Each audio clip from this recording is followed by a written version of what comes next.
How to earn money पे अब तक तुमने बहुत वीडियोस देख लिए हैं, पर अब तक तुम कुछ अर्न नहीं कर पाए। पर जिन क्रिएटर्स के तुमने वीडियो देखे उन्होंने उस वीडियो से बहुत ज़्यादा पैसे कमा लिए हैं। पैसे कमाना एक स्किल है जिसे तुम्हें मास्टर करना पड़ेगा, पर पहले तुम्हें इन स्टेप्स को फॉलो करना पड़ेगा। अगर तुम सच में पैसा कमाना चाहते हो तो तुम्हें इस वीडियो को पूरा एंड तक देखना होगा। इंडियन सोसाइटी में हमें स्कूल, कॉलेजेस एंड सोसाइटी में कभी भी ये नहीं बताते कि फाइनेंस को कैसे हैंडल करते हैं, इसलिए हमें फाइनेंशियल इश्यूज़ होते हैं। कुछ लोगों की लॉटरी लग जाती है, वो काफ़ी करोड़ों में पैसे कमा लेते हैं, पर कुछ ही महीनों में वो रास्ते पे आ जाते हैं, वो गरीब हो जाते हैं। रीज़न इज़ जो रिच लोग होते हैं, जो सच में वेल्दी लोग होते हैं, वो पैसों के बारे में अलग सोचते हैं, उनके अलग बिलीव्स एंड माइंडसेट्स होते हैं जो एक गरीब लोगों से बहुत अलग होते हैं। तुम पैसे तब तक नहीं कमा पाओगे जब तक तुम ये 5 चीज़ों को फिक्स नहीं कर पाते। Number 1, arrogant. जब मैं 15 साल का था, मैं तब से रिच बनना चाहता था, मैं तब से अमीर बनने की ख्वाहिशें देखता हूँ, पर अभी मेरी एज 20 ईयर्स है ना, मैंने अभी अपनी अर्निंग स्टार्ट की है। तो तुम सोच सकते हो मुझे 5 साल लगे अर्न करने के लिए। द रीज़न इज़ जब मैं किसी दूसरी क्रिएटर्स को देखता था जो मुझसे कम एज के हैं, जो मुझसे रिच है, जो मुझसे ज़्यादा पैसे कमा रहे हैं, मैं काफ़ी ज़्यादा ईगोइस्टिकल बन जाता था। मैं उनको बोलता था कि यार ये तो चूतिया है जो पैसे कमा रहा है। मैं उनके बारे में सोचता तक नहीं था कि उन्होंने क्या पास में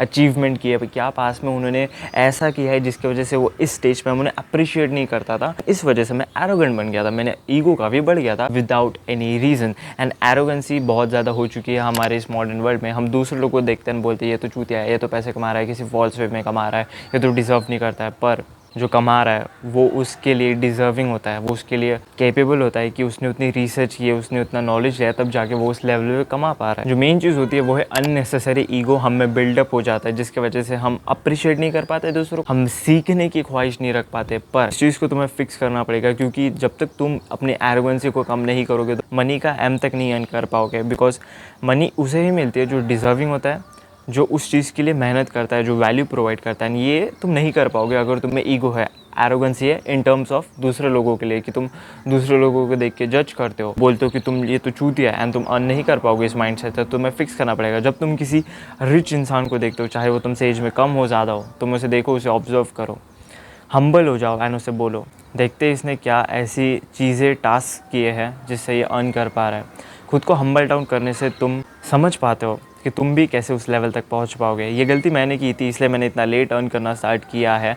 बट ट्राई टू अप्रिशिएट कि दूसरे लोग कैसे अर्न कर पा रहे हैं। अगर तुम ईगो रखते हो दूसरे पर्सन के लिए कि वो ज़्यादा तुमसे अच्छे लेवल पे है, तो तुम उस चीज़ तक पहुंच भी नहीं पाओगे। तुम उस चीज़ को एक्सेप्ट करना पड़ेगा कि तुम गरीब हो एंड दूसरा इंसान अमीर है, तब जाके तुम उस चीज़ की तरफ काम कर पाओगे। 2, laziness. This is the majority of audience.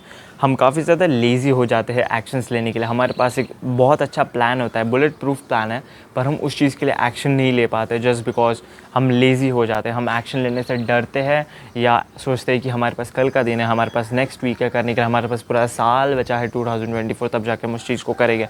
Laziness एक सबसे बुरी हैबिट है जो सब में होती है, मुझ में भी बहुत ज़्यादा है। एक लेज़ीनेस की तुम्हें एक बात बता दो, अगर तुम्हें लेज़ीनेस होती है तो तुम क्यों कर सकते। सबसे पहले तुम अपना टाइम वेस्ट करोगे, तुम इंस्टाग्राम पे स्क्रॉल करोगे, तुम अपनी पोटेंशियल वेस्ट करोगे एंड तुम दूसरे लोगों से हारते जाओगे हर एक दिन, क्योंकि दूसरे लोग जो लेज़ी नहीं है वो उस चीज़ को समझते हैं कि लेज़ी रहने से उनका काम नहीं होता, वो पैसे नहीं कमा पाएंगे। मेरे माइंड में एक थॉट है, लेज़ीनेस को अगर तुम्हें कम करना है तो सबसे पहले तुम्हें अपना एक प्लान बनाना पड़ेगा। उस प्लान के लिए तुम्हें एक डेडलाइन रखनी पड़ेगी। डेडलाइन रखने के बाद तुम्हें कमिट करना पड़ेगा, खुद को अकाउंटेबल रहना पड़ेगा कि यार मैंने अपनी लाइफ में ये स्टेप लिया तो इसे मैं करके रहूँगा। खुद की एक स्टिकी नोट पर लिख के रखो, okay this is my commitment, this is the accountability I have for my future. मुझे अपना फ्यूचर अच्छा करना है, मुझे अपने फैमिली के लिए ये करना है। तुम्हें लिखना पड़ेगा। लिखने से तुम्हें एटलीस्ट एक माइंड में सेंस जाएगा। जब तुम उस चीज़ को डेली देखोगे, मैंने खुद को कमिट किया है so I need to do that thing. Laziness कभी कभी जब तुम्हारा रूटीन अच्छा नहीं होता है, तुम ज़्यादा कंजम्पशन करते हो कंटेंट का, तब आता है। जब जंक फूड खाते हो तब भी आता है। जब तुम फालतू के थॉट्स अपने माइंड को ऑक्यूपाई करने दे देते हो वो तब भी आता है। सो तुम्हें खुद की लाइफ को अगर चेंज करना है तो लेजीनेस को हटाने के लिए तुम्हें एक रूटीन बनाना पड़ेगा। अच्छा सा तुम्हें अपनी लाइफ को जीना पड़ेगा एंड सीरियस हो जाना पड़ेगा टू विन। बिकॉज लेजीनेस रहता है इंसान में, जिसके अंदर पोटेंशियल रहती है, वो स्टिल कुछ नहीं कर पाएगा उस इंसान के आगे जो हार्ड वर्क करने के लिए क्रेव करता है। वो क्रेव करता है कि उसे जीतना है, वो हार्ड वर्क करने के लिए डरेगा नहीं। Number 3, stupid. ये काफ़ी कम होते हैं लोग, बट ऐसे लोग, उनके माइंडसेट ऐसे चलता है कि मुझे पैसा अर्न करने की ज़रूरत नहीं है, मुझे अपनी जॉब लगेंगी तो मैं उससे 25,000 रुपये कमाऊँगा और अपनी फैमिली को परसीव कर पाऊँगा अच्छे से, वो हैप्पी रहेंगे। मुझे पैसे क्यों कमाने हैं, दुनिया देखते बैठेंगे, मुझे क्या करना है यार, दुनिया को लेना था, मुझे अपनी लाइफ में एंजॉय करने दो। I want to enjoy with my friends. ये होते हैं स्टूपिड लोग जिनको खुद के बारे में ज़रा से भी फिक्र नहीं है। उनको नहीं पता कि वो कितने क्रशेबल है किसी पावरफुल इंसान से और उनको कोई बचाने नहीं आएगा एक्सेप्ट वो। अगर वो खुद पावरफुल नहीं बनेगा तो वो क्रश हो जाएगा किसी भी पावरफुल इंसान के साथ। अगर तुम स्टूपिड इंसान हो तुम्हें समझना पड़ेगा लाइफ को सीरियस लेना। अगर तुम नहीं लोगे तो तुम्हारी गर्लफ्रेंड को तुमसे कोई छीन लेगा, तुम्हारे पेरेंट्स को कोई क्रश कर देगा और तुम कुछ नहीं कर पाओगे, तुम्हें कोई क्रश कर देगा फाइट में और तुम रोते रह जाओगे। Don't be a stupid, realize करो इस फैक्ट को एंड एक्सेप्ट करो। You need to embrace the reality to win. Passion, follow your passion, money comes. ये काफ़ी ज़्यादा एक ट्रैप था मेरे लिए 15 साल की एज में। जब मैंने अपने पैशन को फॉलो किया which was fitness and the body building, तो मैंने उसको फॉलो किया। मैंने बॉडी बिल्डिंग कॉम्पिटिशन्स खेले, मैंने फिटनेस यूट्यूब पे एटलीस्ट 2 साल वीडियो अपलोड किए कंसिस्टेंसी से, full day of fitting, how to bulk, ये वो एक्सेप्ट। मुझे सक्सेस नहीं मिली उन वीडियोज़ पे, तो क्या मैं स्टिल उन वीडियोज़ पे हूँ? नहीं। मैंने अंडरस्टैंड किया कि पैशन डजंट वर्क्स। तुम्हें मनी को फॉलो करना चाहिए, पैशन ऑटोमेटिकली तुम्हें मिल जाएगा। पैशन के पीछे भागना अच्छी बात है, कुछ कुछ लोगों को पैशन में सक्सेस मिल जाता है, पर मेरा ये मानना है तुम डोंट गो फॉर पैशन।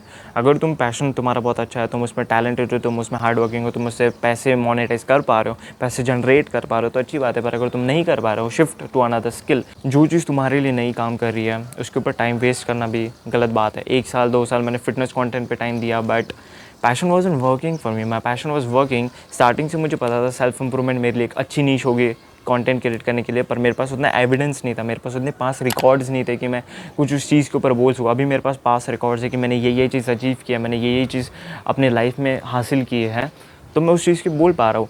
सो वो चीज़ भी ज़रूरी थी, पर पैशन से ज़्यादा मनी पे फोकस करोगे तो लाइफ ज़्यादा इंपॉर्टेंट रहेगी, क्योंकि money solves your 90% of the problems. It can make your life comfortable. 5 masculinity. वो मॉडर्न मैन है वो अपनी एनर्जी को किसी वेबसाइट्स के थ्रू वेस्ट कर रहे हैं, किसी गलत फ्रेंड सर्कल्स एडिक्शंस में जाके वेस्ट कर रहे हैं। बट जब तुम एक मैस्कुलिन मैन को देखते हो जो अपनी एनर्जी को प्रिजर्व करता है, वो डेली जिम जाता है, अच्छे एक्शंस लेता है, अपनी लाइफ को बेटर करने के लिए काम करता है, उसके अंदर एक एनर्जी होती है to perceive his goals. Energy होती है तो वो इस एनर्जी को अपने मनी गोल्स, अपने फाइनेंशियल गोल, अपने रिलेशनशिप गोल्स पे टारगेट कर पाएगा। सो अगर तुम ये वीडियो देख रहे हो, मुझे पता है मोस्टली एज 15 to 25 तक रहती है, तुम में एक बहुत ज़्यादा पोटेंशियल एनर्जी खुद के अंदर जो तुम्हें प्रिजर्व करनी पड़ेगी, वेस्ट नहीं करनी पड़ेगी। एंड उस एनर्जी को जब तुम चैनलाइज करोगे अपने वर्क में, अपने क्राफ्ट में, तो तुम उसे मोनेटाइज कर पाओगे। बट तुम्हें उस चीज़ के लिए खुद को नॉलेजेबल देना पड़ेगा। तुम्हें बुक्स रीड करनी पड़ेंगी फाइनेंस के ऊपर। खुद का फाइनेंशियल नॉलेज इंक्रीज़ करने के लिए तुम्हें बुक्स पढ़नी पड़ेगी। तो मैंने बुक्स पढ़ी थी recently, like psychology of sales. अभी मैं पढ़ रहा हूँ एलेक्स हर्मोजी के बुक्स, तो उससे काफ़ी ज़्यादा नॉलेज आता है। उस नॉलेज को मैंने अप्लाई किया, मैंने एक कोर्स क्रिएट किया एंड इस कोर्स में उस ऑफर्स को ऐड किया एंड मैंने उससे पैसे कमाए। ब्रांड डील्स अचीव किए हैं, मैंने ब्रांड डील से पैसे कमाता हूँ। अभी यूट्यूब का मोनेटाइजेशन चालू है, पर यूट्यूब से कुछ खास इनकम आती नहीं है, तुम्हें भी पता है। पैसे के ऊपर रिसर्च करनी पड़ेगी, तुम्हें बुक्स रीड करनी पड़ेंगी, ताकि जो सक्सेसफुल मिलियनियर लोग हैं उनका नॉलेज तुम्हारे ब्रेन में जाए, उस चीज़ को तुम अपने रियल लाइफ में अप्लाई करो। And this is how you can earn money, bye fixing this 5 thing. जब तुम इन 5 चीज़ों को फिक्स करोगे तो तुम्हें उस मनी को अट्रैक्ट करने के लिए बहुत हेल्प होगी। तुम समझ पाओगे कि ओके, मेरे माइंडसेट में कोई डाउट नहीं है, कि सेल्फ लिमिटिंग बिलीफ नहीं है कि पैसे कमाना बुरी बात है। पैसे कमाना एक बहुत अच्छी बात है, अच्छी स्किल है जो बहुत लोगों को नहीं आती, इसलिए वो गरीब रह जाते। स्किल्स अर्न करने के लिए तुम्हें उसके ऊपर टाइम देना पड़ेगा, तुम्हें उसके ऊपर रिसर्च करनी पड़ेंगी, तुम्हें अप्रिशिएट करना पड़ेगा दूसरे लोगों से सीखने के लिए, एंड तब जाके तुम पैसे अर्न कर पाओगे। जब तुम दूसरे के लाइफ में वैल्यू दोगे through a product, through a service, through a course और e-commerce thing, anything, and that's how you earn money. Hey guys, thank you so much watching this video. See you in the next video. Bye bye, piece.